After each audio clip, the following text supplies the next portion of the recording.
그 미국의 가치, 정신적인 그 가치가 바로 이러한 그 예수님의 정신, 예수님의 말씀을 가치로 삼고 또 가정을 잘 튼튼하게 해야 되고 이런 얘기를 담고 있잖아요.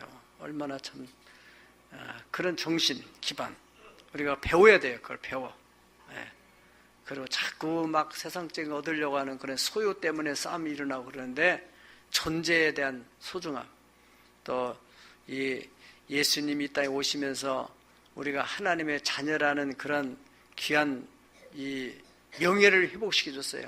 우리는 뭐 그저 그냥 되는 대로 우리는 그저 내 과거가 이게 전생에 개였었는지 돼지였었는지 또는 개미였었는지 이런 생각을 가지고 살아왔는데 또 죽으면 또 뭘로 태어날 것인지 그 윤회설이잖아요.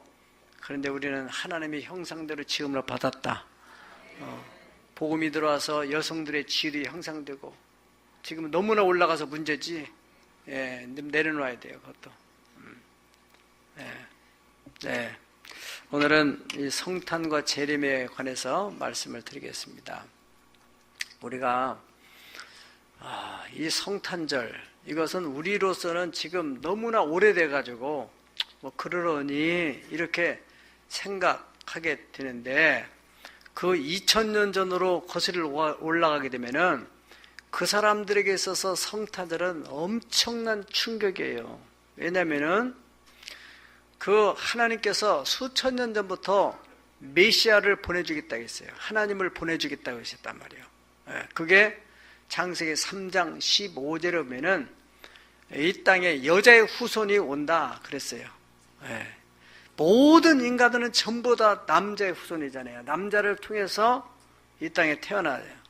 어머니 뱃속에서 태어나게 되는데 그런데 남자와 관계없이 어머니 뱃속에서 성령으로 잉태될 분이 오신다. 아멘. 거기에 대해서 창세기 3장 15절에 이렇게 말씀하셨잖아요. 여자의 후손, 여자의 후손 오게 된다. 이건 이 이야기는 바로 여자의 후손이 올 때 이제 뱀이 바로 그 여자의 후손이 머리를 상하게 한다. 네 머리를 상하게 한다는 것은 십자가를 통해서 완전히 이 뱀의 권세를 박살을 낸다는 거예요. 그러나 뱀은 반항을 하는데 발꿈치를 상하게 한다. 예수님의 발꿈치, 그 고난을 준다는 거죠. 그런데 그 고난은 조금 받지만은 그러나 결정타는 머리가 상하는 거예요.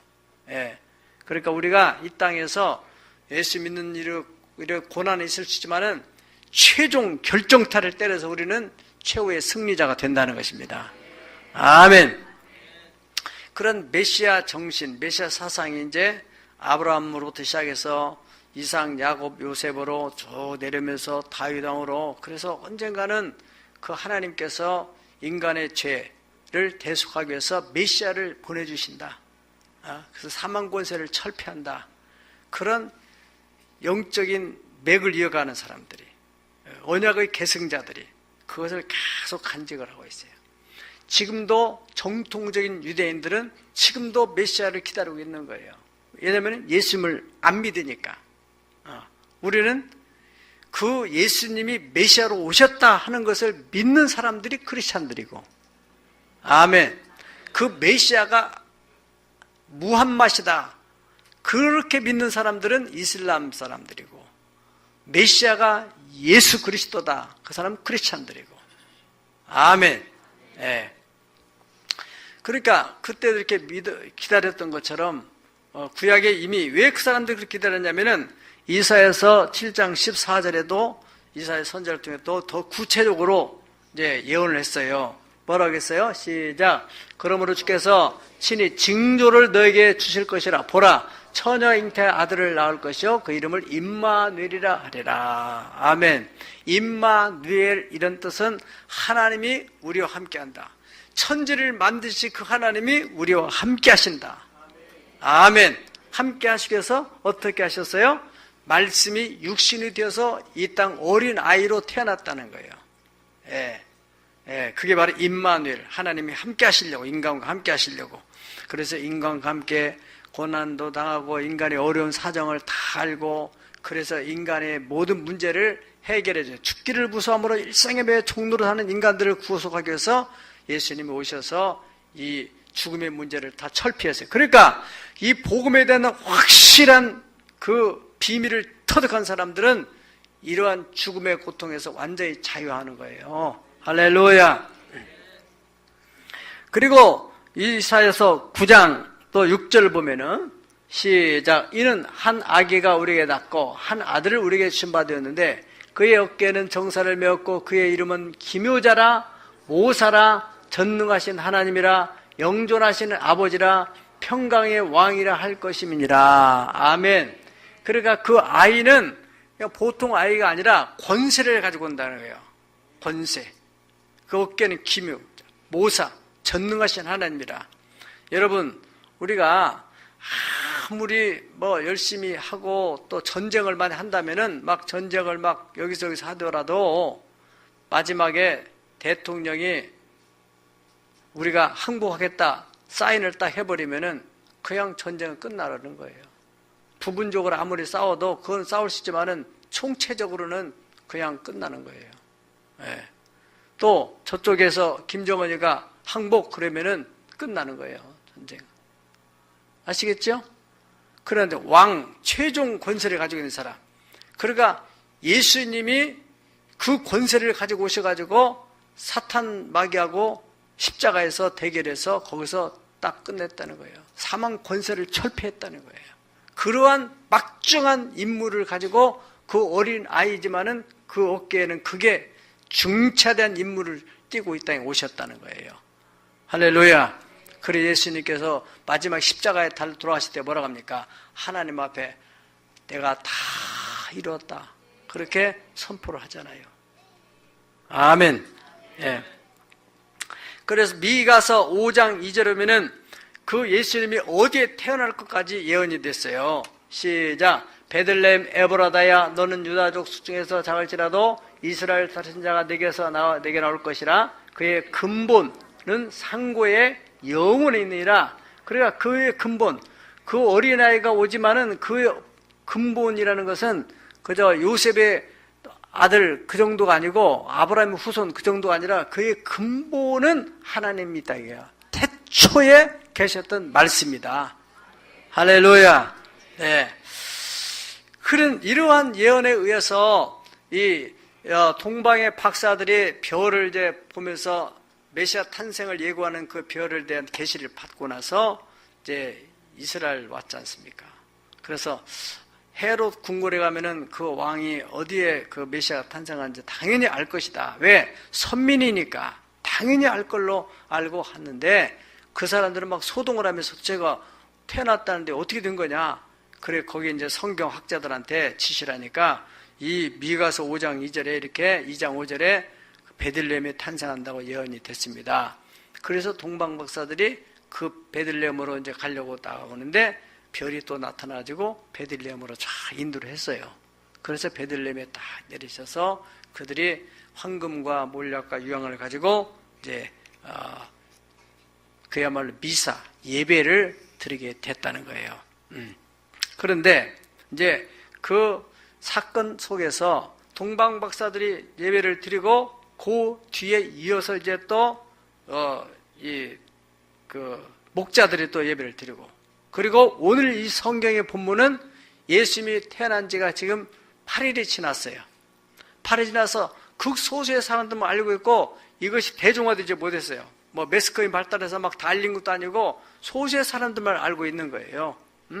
그런데 이제 요셉과 마리아는 경건한 그 하나님의 자녀들이기 때문에 이 사람들은 저 전례를 따라서 어린아이가 태어나면 하나님께서 8일이 되면은 할례를 행하라고 했어요. 할례라는 것은 구별하는 거예요. 구별. 뭘로 구별하느냐? 이방인이 아닌 이제 하나님의 선민의 표를 딱 하는 거예요. 오늘 또 우리가 이제 예배를 마치고 2부 순서로 헌화식을 할 텐데 이제 많은 아이들이 있지만은 이 아이를 구별해서 하나님께 드리는 예식입니다. 예. 그게 바로 이제 그 당시로는 할례라고 볼 수 있는데 이제 할례를 행하기 위해서 먼저 하나님 앞에 이제 제사를 드리러 왔어요. 그 집도 이 마리아 요셉의 가정도 아주 가난한 집이기 때문에 비둘기 가지고 왔어요. 부자들은 또 소를 가지고, 사무엘 엄마 한나 그 집은 황소를 3마리 4마리를 가지고 와서 그 헌화식을 했단 말이죠. 그래 여기는 이제 그렇게 했어요. 그런데 거기에 딱 올라왔을 때, 이 성전에 딱 들어왔을 때 마침 거기에 이 시므이라는 사람이 있었어요. 이 사람들은 평상시에 경건하게 신앙생활하는 사람이에요. 늘 기도하고 또 그 기도도 보통 기도가 아니라 하나님의 임재를 경험하는 성령 충만한 기도 생활을 하는 사람인데, 이 사람이 이 요셉과 마리아가 이제 어린 예수님을 안고 딱 오니까 거기에 대해서 예언을 하는 거예요. 찬송을 하고. 25절 보세요. 25절. 예루살렘에 시므이라 하는 사람이 있으니, 이 전에부터 해야 되겠구나. 22절부터 봅시다. 모세의 법대로 정결 예식의 날이 참에 아이를 데리고 예루살렘에 올라가니, 이는 주의 율법에 쓴 바 첫 해에 처음 난 남자마다 주의 거룩한 자라 하리라 한 대로 아기를 주께 드리고, 또 주의 율법에 말씀하신 대로 산 비둘기 한 쌍이나 혹은 어린 집비둘기 둘로 제사하려 함이더라. 예루살렘에 시므이라는 사람이 있으니, 이 사람은 의롭고 경건하여 이스라엘의 위로를 기다리는 자라. 성령이 그 위에 계시더라. 성령님께서 기도하던 중에 어느 날 그에게 감동을 주신 거예요. 뭐라고 했어요? 다 같이 읽어보실까요? 시작. 보기 전에는 죽지 아니리라 하는 성령의 지시를 받았더니, 아멘. 그래 기도하는데 어느 날 성령께서 그에게 그런 감동을 줬어요. 너는 그리스도를 보기 전에는 죽지 아니리라. 오늘날도 기도를 막 열심히 하는 사람, 특별히 이제 성령 임재의 경험이 있는 사람들에게는 하나님이 너는 예수님이 재림 때까지 죽지 않으리라 이렇게 하실 수 있다는 거예요. 여러분들이 그런 음성을 듣길 축복합니다. 그러면 그 사람은 예수님의 재림을 맞이할 사람이에요. 그 당시에 그렇게 쉽지 않은데, 이 사람에게 하늘날 그런 마음을 줘서 이 사람이 그 마음을 담고 살았는데, 어느 날 이제 성령이 그 위에 계시니까 늘 성령의 감동과 인도를 따라 사는 사람이에요. 여러분들이 새해도 우리 교회 표어대로 성령님의 인도를 받아 삶으로써 닫혔던 문들을 확 열기를 축복합니다. 하나님 예비하신 곳으로. 그래서 시몬도 이제 아마 직장 생활을 했는지 자기 집에서 무슨 일을 했는지 모르지만은 어느 날 문득 성령께서 그런 감동을 주는 거예요. 예배당을 꼭 가보고 싶다. 성전을 가고 싶다. 그런 마음이 있어서 그 성전에 딱 들어갔는데, 거기에 어떤 이게 좀 그냥 초라한 그냥 평범한 그런 젊은 부부가 아기를 안고 왔어요. 그래서 그 아기를 딱 보는 순간에 성령이 확 감동을 줬어요. 바로 이분이 메시아다. 이분이 바로 네 죄를 대속해 주실 메시아다. 그런 감동을 줬다 이거예요. 그래서 28절 다 읽어보시겠어요? 시작. 주제 아기를 안고 하나님을 찬송하이르되, 주제여 이제는 말씀하신 대로 종을 평안히 놓아주신도다. 내 눈이 주의 구원을 보았사오니 이는 만민 앞에 예비하신 것이요 이방을 비추는 빛이요 제 백성 이스라엘의 영광이다 하니. 아멘. 너무너무 감동이 돼가지고 이 말씀을 한마디로 요약하면은 이제는 죽어도 여한이 없습니다. 그 말이에요. 말로만, 약속으로만, 그리고 많은 믿음의 선조들이 바로 메시아가 온다고 했는데, 자기는 이제 죽기 전에 하나님이 부를 수 있다고 하셨는데, 그날이 언제일까? 그날이 언제일까? 그런데 성령의 감동으로 딱 성전에 들어갔는데, 딱 그 어린아이가, 보통 사람들은 그냥 어린애로 보이는데, 그 사람의 성령께서 바로 저분이 메시아다. 아멘. 그 전율을 느끼는. 그래가지고 다 그 아이를 안고서 하나님 이제는 죽어도 감사합니다. 그런 감격적인 그런 고백을 얘기하고 있어요. 그리고 그 다음에 34절에 또 시몬이 그들에게 축복하고 그의 어머니 마리아에게 뭐라고 했어요? 보라, 이는 이스라엘 중 많은 사람을 패하거나 흥하게 하며 비방을 받는 표적이 되기 위하여 세움을 받았고, 또 칼이 네 마음을 찌르듯 하리니 이런 여러 사람의 마음 생각을 드러내려 함이니라 하더라. 아멘. 이제 핏덩어리 같은 아기를 안고서 시몬이 정말 조금, 이 말은 그렇게 기분이 좋은 얘기는 아니에요. 축복 얘기가 아니에요. 그죠? 응? 이 아이는 앞으로 험하게 인생을 살게 된다. 그리고 너는 이 아이의 성장해서 이 아이가 죽는 것을 볼 때 네 가슴에다가 정말로 못으로 찌르듯이, 창으로 찌르듯이 네가 그런 아픔을 당하게 될 것이다. 이건 십자가의 죽음을 예고하는 거예요. 그래, 많은 비방을 받기 위한 표적이다. 이 말은 뭐냐면은 당시에 이 종교 사회, 메시아를 기다리는 또 유대인들, 정통 유대인들 사이에서는 예수님을 메시아로 인정하지 않잖아요. 그죠? 예수님께서 내가 바로 하나님이다. 당신이 무슨 하나님이냐? 당신 요셉의 아들이고 당신의 아버지가 목수를 아는데 이것 때문에 아주 막 갈등이 일어나는 거예요.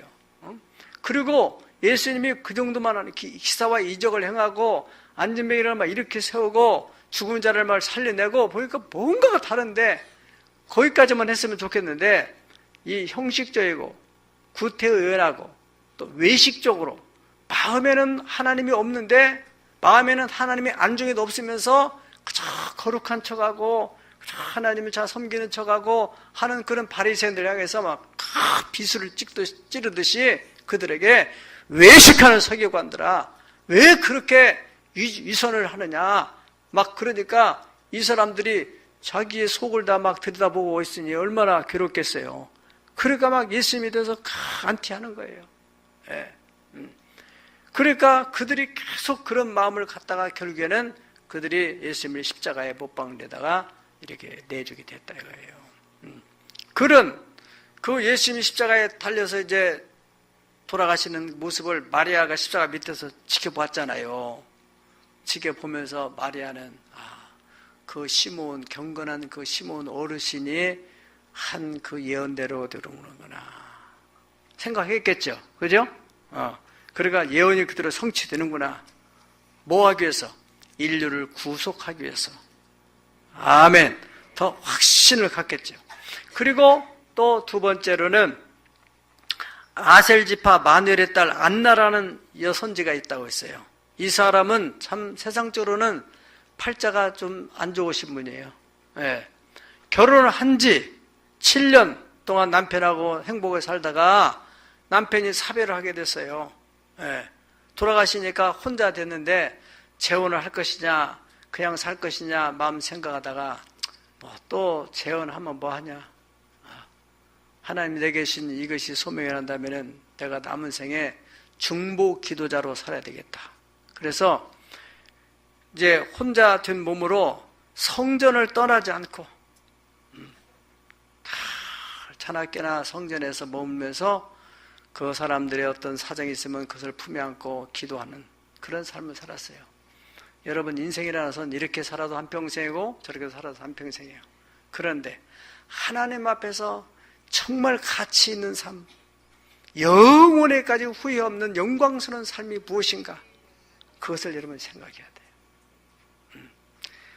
아무리 인생을 즐기면서 살았어도 인생의 마지막 하나님이 원치 않는 삶이란다면 그는 마지막 죽는 순간에 땅을 치며 통곡하며 후회하더라도 돌이킬 수 없고 그 다음에 이제 죽음 안으로 딱 들어가게 되면은 거기서는 이를 갈면서 슬피 울면서 내가 왜 그렇게 살았다냐 그저 세상 좋은 대로 살았는데 이게 뭐냐. 그런데 하나님 앞에서 부끄럼 없이 믿음으로 성령의 감동을 따라서 살아온 사람들은요 마지막 인생이 끝날 때 주여 내 영혼을 받으소서. 천군과 천사들이 모아서 네가 네 인생을 살지 않고 나를 위해서 네가 모든 것을 다 버리고 살았구나. 아멘. 어떤 삶을 살아야 될 것인지를 우리가 이런 성탄, 또 이런 성탄의 메시지를 통해서 우리 자신을 도전해야 되는 것입니다. 그래서 이 사람은 이제 주야로 금식하면서 지냈는데 어느 날 또 이 사람도 역시 예수님, 어린 예수님을 딱 만났잖아요. 거기 이제 37절부터 보실까요? 37절 시작.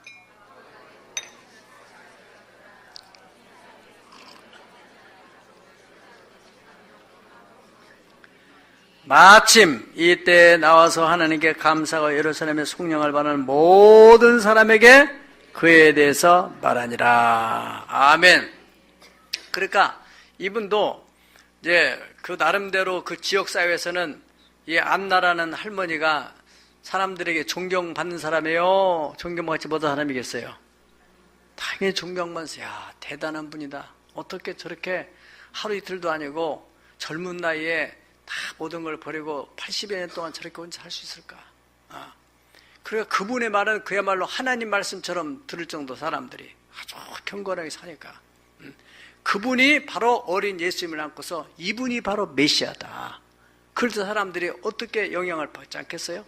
예. 그러한 역할을 한번 딱 하고 이분도 세상을 떠나게 돼서 지금은 하늘나라에서 그래 내 인생은 참으로 의미가 있는 인생이었다. 따라서 주여 제 인생도 의미가 있는 인생이 되게 하소서. 아멘. 예.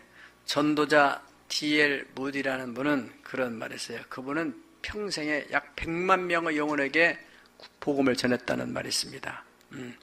그분이 말하기를 그리스도인이라는 표적이 무엇이냐? 이거는 메시아 구세주를 만났는데 어떻게 전하지 않을 수 있느냐? 정말 자기가 구원을 받았는데 어떻게 전도하지 않을 수 있겠느냐? 나는 전도하지 않는 사람들을 그리스도인이라고 생각할 수가 없다. 상상할 수도 없다. 어떻게 전도하지 않는 사람이 그리스도인일 수가 있단 말이냐? 메시아를 만난 사람이 그분이 나의 구세주라며 펄펄 뛰는 감격 있는 사람, 하늘나라의 영원한 소망을 갖게 된 사람, 주의 은혜로 죄사함 받았다는 감격 있는 사람, 주께서 놀라우신 은혜, 사랑으로 나를 받아주시고 자녀를 삼으셨다는 감격과 환희가 있는 사람이 어떻게 입을 다물고 있겠느냐? 그런 말을 했어요. 여러분들이 어떤 대통령을 만났다, 어떤 유명한 연예인을 만났다, 탤런트를 만났다. 내가 그 사람 만났는데, 어디 가서 노는데 그 사람이 와서 그거 하고 막 어떻게 손잡아 봤다고 말 안 할 수가 없잖아요. 예수님을 만났는데, 예수님의 구원을 받았는데, 어떻게 입을 다물고 살 수 있겠느냐? 나는 복음을 전가하지 않는 사람들의 신앙의 근본을 의심한다. 그가 어떻게 그리스도를 할 수 있겠느냐? 우리는 어제 성탄 이브의 밤에 특별한 행사를 가졌는데 우리 저 신천동에 있는 박물관의 예루살렘 성전에서 God is not dead. 하나님은 죽지 않았다. 그 아주 의미 있는 영화를 봤어요. 저도 아주 감격적이었고 거기에 본 사람들이 참 감격적이었어요. 혹시 못 보신 분은 그거 한번 꼭 보십시오. 예. 특별히 어린아이들에게는 얼마나 큰 도전이 됐는지 어제 소감을 들어보니까 나름대로 참 감동을 받았어요, 아들이. 예.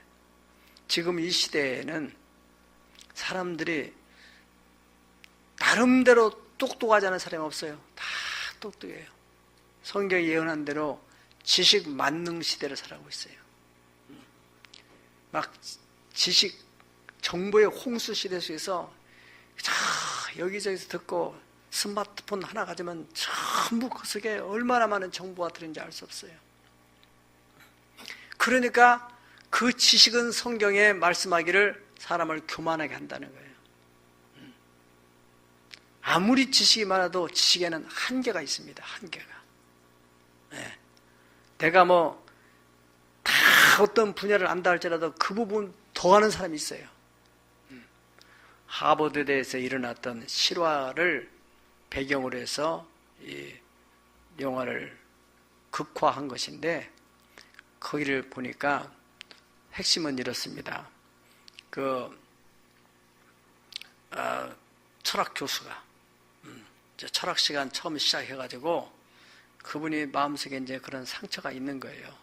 그래가지고 여러분 거기 내가 문제를 하나 내주는데 거기 답안지도 알려주겠다. 그래가지고 빈 종이를 다 돌리고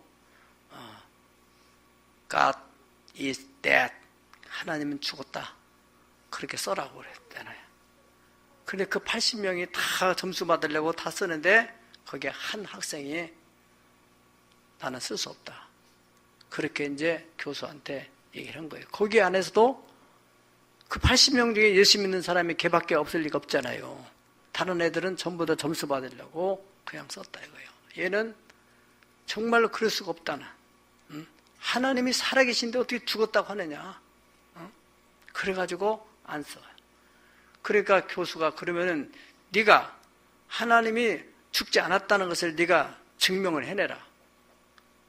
그래가지고 너에게 시간을 줄 테니까 네가 이 학생들 앞에서 해라. 그러면 평가는 누가 합니까? 그러니까 내가 교수가 하지. 그러니까 그건 불공평합니다. 교수님이 없다고 하신 문제를 내고 또 답을 그렇게 써라고 하면서 교수님이 내가 하는 얘기에 대해서 아무리 얘기하더라도 아니다고 하면 다 끄시면 안 되니까 평가는 학생들이 하게 합시다. 그러니까 교수가 그럼 그렇게 하자. 그렇게 해가지고 이제 이 아이가 그때부터 얼마나 고심이 되겠어요. 이제 신입생 철학 신입생 학생이 그 기라성 같은 교수하고 어떻게 논쟁이 가능하겠어요. 그래 가슴에 끓는 그 마음, 절대로 포기해서는 안 될 것 같은 그 주님이 주신 그 열정, 내가 하나님의 자녀고 하나님이 확실히 살아계시는데 어떻게 점수 몇 배점 더 받겠다고 그렇게 할 수가 있겠느냐. 용납이 안 되는 살아있는 믿음. 우리는 이 세상에서 얼마나 많이 타협하고 삽니까? 직장에서 봉급 때문에 혹은 진급하는 문제 때문에 아이들 좋은 대학을 보내려고 그까지 보내봐서 근본적인 문제는 하나님이 사람을 높이고 낮추고 하는 절대적인 주권을 가지고 있다면은 그렇게 사람 앞에서 순간에 타협을 할 수는 없을 거라는 것이죠. 예. 참 이거는 그냥 누가 그냥 근거 없이 만드는 그런 허구가 아니라 실화를 배경으로 했다는 데 의미가 있는 것입니다. 예. 마침내는 그 학생이 물리학적으로 철학적으로 막 도서관에 가서 연구를 하고 또 기도하고 막 책을 들여보고 그러고 또 하다가 하나님이 성령이 감동을 줘가지고 그 교수의 마음에 허점. 이 사람이 개인으로 만났을 때 그렇게 말하잖아요. 12살 나이가 자기 어머니가 돌아가시고 암으로 돌아가시고 이렇게 되면은 얼마나 하나님의 존재에 대해서 그렇게 실망하지 않겠냐. 이래저래 드는 얘기를 가지고 마지막 결정의 순간에 없는 것을 왜 죽었다고 하느냐. 없다면서. 그러니까 이 양반이 왜 당신은 하나님을 싫어하냐고 하니까는 거기서 얘기 못하고 없다면서 왜 싫어하느냐고. 그래 코너에 이제 몰려가지고 결국에는 얼굴이 창백해지고 거기에 대해서 마지막 그 신의 한 수를 딱 드니까 학생들이 그렇지. 없다면서 왜 싫어해? 없는데. 있으니까 싫어하지. 존재에 대한 문제란 말이에요. 존재에 대한 문제. 호불호에 대한 문제가 아니라 존재에 대한 문제에 대해서 파고 들어가니까 이 교수가 손을 딱 들은 거 아니에요. 그래가지고 학생들이 거기서 침묵이 잠깐 흐르더니 한 학생이 딱 일어나서 God is not dead. 하나님은 죽지 않았습니다. 여기서 막 일어나가지고 80명 전원이 다 하나님은 죽지 않았다. 아멘. 네? 감격이었어요. 네. 과연 우리 자신도 물론 중요하지만은 우리 자라나는 자녀들이 이 험악한 세상에서 지식 만능 시대라고 하는 이 속에서 그러한 논쟁에서 밀리지 않을 만한 그러한 지식이 문제가 아니라 물론 지식도 있어야지만은 그러한 가슴, 그러한 야성을 가지고 있느냐 이거죠. 예. 하나님은 그런 사람을 찾는 것입니다. 예. 엘리야의 영성을 가진 사람. 이 안나라는 할머니나 또 시몬이나 이런 분들은 당시의 사람들의 그 가치관으로 볼 때는 참 어리석은 사람들이에요. 오늘날도 이 시대에도 세상적인 그 가치관과 또 그런 가치관이 교회 안에 들어와가지고 대부분의 성도들이 지금 그런 세속적 가치관, 더 나은 아파트, 더 나은 환경, 더 누리고 그것이 신앙의 목표로 알고 있다 이거예요. 신앙의 근본적인 목표가 거기란다면 예수님을 잘 모르는 사람입니다. 영원한 나라가 있음을 믿으면 아멘 하세요. 성경은 말씀하기를 사람이 한 번 죽는 것은 정한 것이요 그 후에는 반드시 심판이 있게 된다. 세상적인 기준으로 볼 때는 불행한 가정, 불행한 사람들 같이 보였어요. 예수님의 재림을 준비했던 또 맞이했던 그 예수님의 출임을 맞이했던 세례 요한, 왕의 길을 예비한 그 세례 요한, 그 어머니 또 아버지 엘리사벳, 샤가랴, 이 사람들은 그 주의 종으로 교회에서 그렇게 열심히 한다고 하는데 늙은 나이에 이제 아기를 낳을 수 있는 생리적 기능이 다 끝나는 그런 상황까지 간데도 흔들리지 않고 하나님께 예배하는 그 속에서 어느 날 하나님께서 너에게 아들을 보내주겠다. 그 사람 바로 요한이라 해라. 그가 바로 메시아의 길을 예비할 사람이다. 아멘. 네. 그렇게 심지가 견고한 사람에게 하나님께서 그런 탁월한 인물들을 보내주시고 사명을 맡겨주시는 것입니다. 로마서 13장 11절로 12절을 보시겠습니다. 또한 너희가 이 시기를 알거니와 자다가도 깰 때가 벌써 되었으니 이는 이제 우리의 구원이 처음 믿을 때보다 가까웠음이니라. 밤이 깊고 낮이 가까웠으니 그러므로 우리가 어둠의 일을 벗고 빛의 갑옷을 입자. 처음 믿을 때보다 가까웠다. 점점점 예수님의 재림은 가까이 오고 또 점점점 내가 예수님을 맞이할 시간이 가까이 오고 있는 것이 아니겠어요? 그것은 이 땅에서 맞이하든 죽음 뒤에 맞이하든 저 개인적으로 말하면은 예수 믿은 지 초창기에 믿어가지고 또 목회를 하면서 30여 년 전에 목회를 했을 때 그때보다는 지금이 더 가까이 가고 있는 거예요. 여기 있는 여러분도 마찬가지일 것입니다. 그때 그 열정과 지금의 내 열정을 한번 생각해 보십시오. 그때 시대적인 분위기 또 시대 정신과 지금 이 시대의 정신과 분위기 비교해 보세요. 진리는 변하지 않는 것이 진리입니다.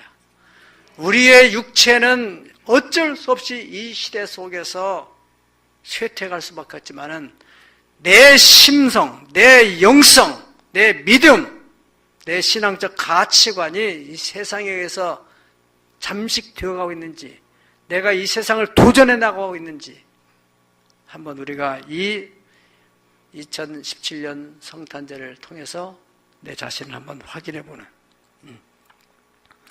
예수님께서 말씀하셨어요. 말세가 되면은 내가 정말로 믿는 자를 보겠느냐, 그렇게 말씀하셨습니다. 그래서 예수님께서 누가복음 21장 25절 26절 보면은 1월 성신에는 징조가 있겠고 땅에는 민족들이 바다와 파도의 성난 소리 나여 혼란 중에 곤고하리라. 이것이 바로 지진과 쓰나미 현상들이에요. 앞으로는 이 일들이 잦아지게 될 것입니다. 이것은 하나님께서 예수님이 가까이 오고 있다는 것을 미리 경고해 주는 메시지입니다. 과거에 있을 수 없었던, 생각지도 못했던 남의 나라에서만 일어나는 그 지진이 우리나라 포항에서 일어났어요. 경주에서 일어난 것보다 한 단계 더 강도가 높은 것이 일어났습니다. 앞으로 어떤 더 강도가 높은 것이 일어날지를 모르고 전문가들은 틀림없이 일어날 가능성이 있다고 예고를 하고 있습니다. 이런 것들이 뭡니까? 바로 예수님이 가까이 오는 사인이라고 예수 믿는 사람들, 성경을 보는 사람들에게만은 알려주신 거예요. 너희가 어떠한 사람이 되냐 봤다 하겠느냐. 성경은 그렇게 말씀하고 있습니다. 예. 그리고 또 사람들이 이 세상 임할 일을 생각하고 무수함으로 기절하리니 이는 하늘의 권능들이 흔들린다.